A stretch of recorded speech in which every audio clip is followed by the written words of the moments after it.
Assalamualaikum warahmatullahi wabarakatuh. Bertemu lagi dengan saya, Kana Lastari, dengan NIM 7211419012 dalam mata kuliah Sistem Informasi Manajemen. Pada kesempatan kali ini, saya akan mempresentasikan bab 9 Keamanan Informasi.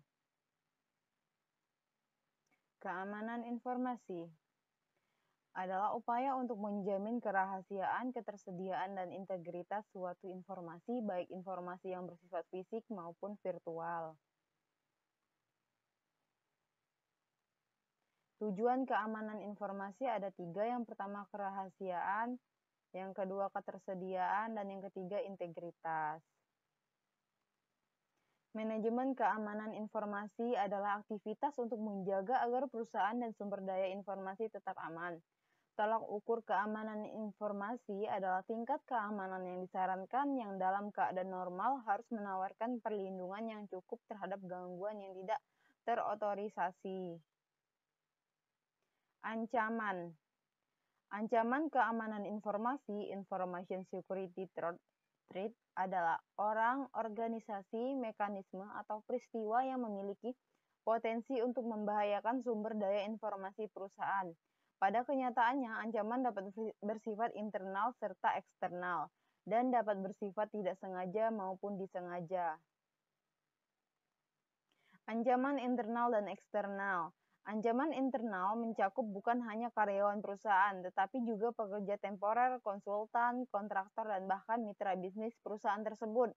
Ancaman internal diperkirakan menghasilkan kerusakan yang sangat potensi lebih serius jika dibandingkan dengan ancaman eksternal, dikarenakan pengetahuan ancaman internal yang lebih mendalam akan sistem tersebut. Jenis ancaman. Malware terdiri atas program-program lengkap atau segmen-segmen kode yang dapat menyerang suatu sistem dan melakukan fungsi-fungsi yang tidak diharapkan oleh pemilik sistem. Terdapat beberapa jenis peranti lunak yang berbahaya. Yang pertama virus, 2 worm, 3 Trojan horse, 4 adware, 5 spyware. Risiko keamanan informasi, information security risk, didefinisikan sebagai potensi output yang tidak diharapkan dari pelanggaran keamanan informasi oleh ancaman keamanan informasi. Persoalan e-commerce.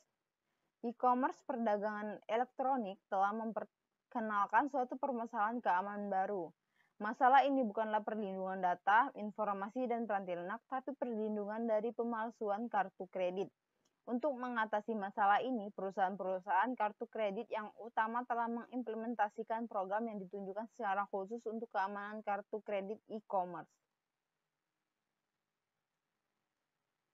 Manajemen resiko. Manajemen resiko didefinisikan sebagai satu dari 2 strategi untuk mencapai keamanan informasi. Risiko dapat dikelola dengan cara mengendalikan atau menghilangkan risiko atau mengurangi dampaknya. Pendefinisian risiko terdiri atas 4 langkah. Yang pertama, identifikasi aset-aset bisnis yang harus dilindungi dari risiko. 2, menyadari risikonya. 3, menentukan tingkat dampak pada perusahaan jika risiko benar-benar terjadi. 4, menganalisis kelemahan perusahaan tersebut. Next. Klasifikasi tingkat keparahan dampak adalah sebagai berikut. Yang pertama, dampak yang parah. Severe impact, membuat perusahaan bangkrut atau sangat membatasi kemampuan perusahaan tersebut untuk berfungsi. 2, ada dampak signifikan impact, menyebabkan kerusakan dan biaya yang signifikan, tetapi perusahaan tersebut akan selamat. Yang 3, dampak minor impact, menyebabkan kerusakan yang mirip dengan yang terjadi dalam operasional sehari-hari. Kebijakan keamanan informasi. Perusahaan dapat menerapkan kebijakan keamanannya dengan mengikuti pendekatan yang bertahap. 5 fase implementasi kebijakan keamanan berikut. Fase yang pertama yaitu inisiasi proyek. Fase 2 yaitu penyusunan kebijakan. Fase 3 yaitu konsultasi dan persetujuan. Fase 4 yaitu kesadaran dan edukasi. Dan fase 5 yaitu penyebarluasan kebijakan. Pengendalian. Pengendalian kontrol adalah mekanisme yang diterapkan baik untuk melindungi perusahaan dari resiko atau untuk meminimalkan dampak resiko tersebut pada perusahaan jika risiko tersebut terjadi. Next. Pengendalian teknis. Pengendalian technical control adalah pengendalian yang menjadi satu di dalam sistem dan dibuat oleh para penyusun sistem selama masa siklus penyusunan sistem. Pengendalian formal mencakup penentuan cara berperilaku, dokumentasi prosedur, dan praktik yang diharapkan, dan pengawasan serta pencegahan perilaku yang berbeda dari panduan yang berlaku. Pengendalian informal. Pengendalian informal mencakup program-program pelatihan dan edukasi serta program pembangunan manajemen. Mencapai tingkat pengendalian yang tepat. Keputusan untuk mengendalikan pada akhirnya dibuat berdasarkan biaya versus keuntungan. Tapi dalam beberapa industri terdapat pula pertimbangan-pertimbangan lain. Misalnya dalam dunia perbankan, ketika melakukan manajemen resiko, untuk ATM, pengendalian harus membuat sistem aman tanpa mengurangi kenyamanan pelanggan. Dukungan pemerintah dan industri. Beberapa organisasi pemerintah dan internasional telah menentukan standar yang ditunjukkan untuk menjadi panduan bagi organisasi yang ingin mendapatkan keamanan informasi. Beberapa standar ini berbentuk tolak ukur yang telah diidentifikasi sebelumnya sebagai penyedia strategi alternatif untuk manajemen resiko. Meletakkan manajemen keamanan informasi pada tempatnya. Perusahaan harus mencanangkan kebijakan manajemen keamanan informasi sebelum menempatkan pengendalian. Kebijakan ini dapat dibuat berdasarkan identifikasi ancaman dan resiko ataupun berdasarkan panduan yang diberikan oleh pemerintah dan asosiasi industri.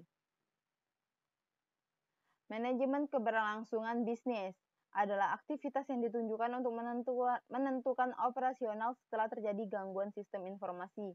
Banyak perusahaan telah menemukan bahwa dibandingkan sekedar mengandalkan satu rencana kontingensi besar, pendekatan yang terbaik adalah merancang beberapa subrencana yang menjawab kontingensi yang spesifik. Subrencana yang umum mencakup rencana darurat, rencana cadangan, dan rencana catatan penting. Next.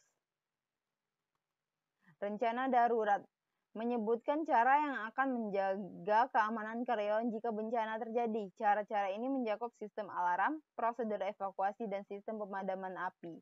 Rencana cadangan, perusahaan harus mengatur agar fasilitas komputer cadangan tersedia seandainya fasilitas yang biasa hancur atau rusak, sehingga tidak dapat digunakan. Cadangan dapat diperoleh melalui kombinasi redundansi, keberagaman, dan mobilitas. Rencana catatan penting. Catatan penting, vital record, perusahaan adalah dokumen kertas, mikrofilm, dan media penyimpanan optis dan magnetis yang penting untuk meneruskan bisnis perusahaan tersebut.